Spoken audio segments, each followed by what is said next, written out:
I know what you're thinking. Dentists don't eat sweets, Monique.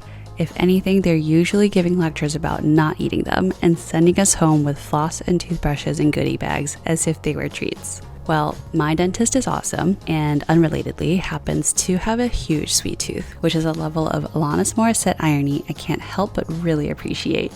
So for an upcoming visit, let's make sticky buns for him and his staff. For the brioche, we're going to scale our butter first so it can soften while we measure everything else. Next, the salt goes in at the bottom of a stand mixer bowl, followed by bread flour, sugar, and yeast. Make a small well, being careful not to let the yeast come into contact with the salt before adding in the milk and eggs. With the dough hook, mix everything together on speed 1 for 5 minutes. Once the 5 minutes have elapsed, switch the mixer to speed 2 and knead for another 5 minutes. Then, with the mixer still on speed 2, we're going to take 2 minutes to add in all the butter. After all the butter is in, mix for another 8 to 10 minutes on speed 2, scraping down the sides and bottom of the bowl at least once during this time. Once the dough is done mixing, we're going to remove it from the bowl just so that we can grease the bowl. Gently form the dough into a round and return it to its home. Cover and let proof for 60 to 90 minutes or until the dough is almost doubled in size. Meanwhile, for the filling, we're going to scale out our butter first, just like before, to let it soften. Then we're mixing up sugar, spice, and everything nice. Specifically, brown sugar, cinnamon, nutmeg, and salt. Stir these to combine, making sure to smush out, yes, that's a technical term, any sugar clumps. Once the dough has sufficiently risen, punch it down and form it into a square on cling film. Fold in the edges of the film to create neat corners before pressing on the dough once more to fill out those corners. Chill the dough in the freezer until it's firm or until you're ready to roll out. In the meantime, let's prep our topping. Repping the nut team today, we have pistachios, hazelnuts, and pecans. These are some of my favorite nuts to bake with, and in general, but this is dealer's choice.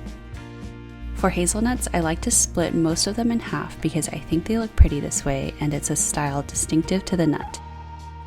For pecans, I'll just give them a good smash with my rolling pin.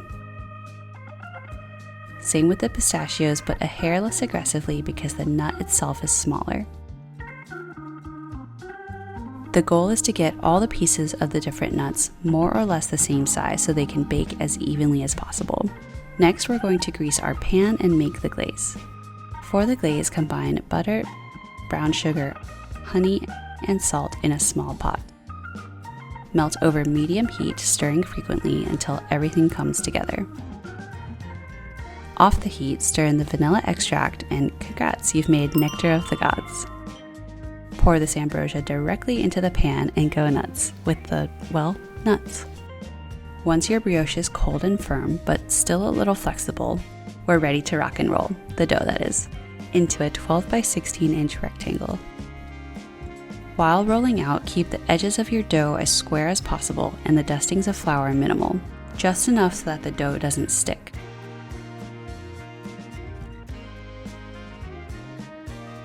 If you're working somewhere warm and feel the dough softening, you can pop it back into the freezer for 15 minutes or so to firm it up.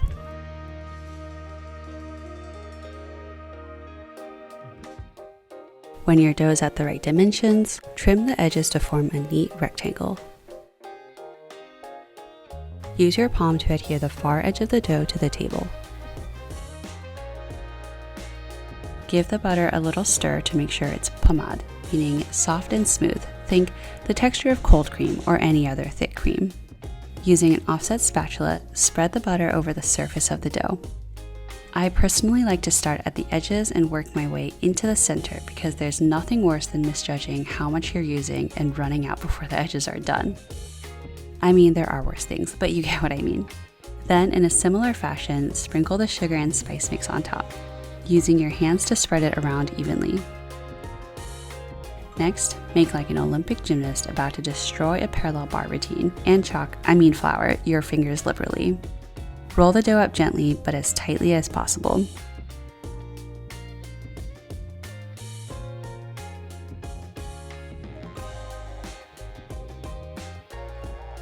Grab a piece of parchment and carefully transfer your roll to the middle of it.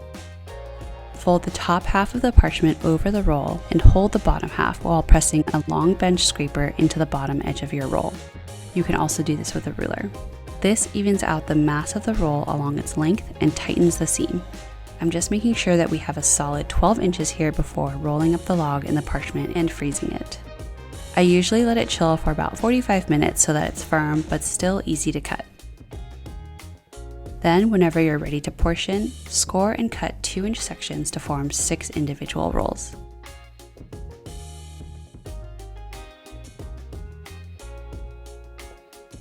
If I'm feeling neurotic that day, which, who are we kidding, is all the time, I'll weigh the rolls to make sure they're averaging about the same weight and trim any if needed.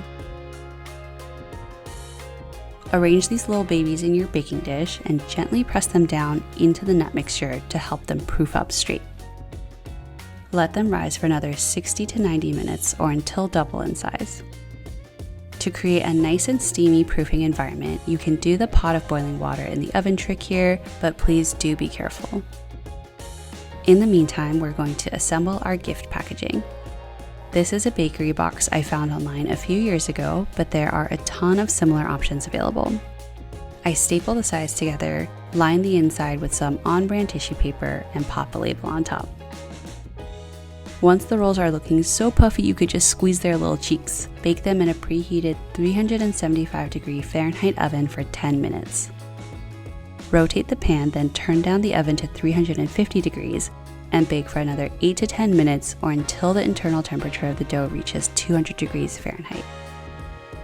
Remove them from the oven and let cool for a few minutes before carefully inverting the pan and unmolding the buns. No worries if any of the caramel nut mixture is stuck to the pan, just rewarm it in the residual heat of the oven and pour it right back on top. Or keep it as the cooked snack, I won't tell.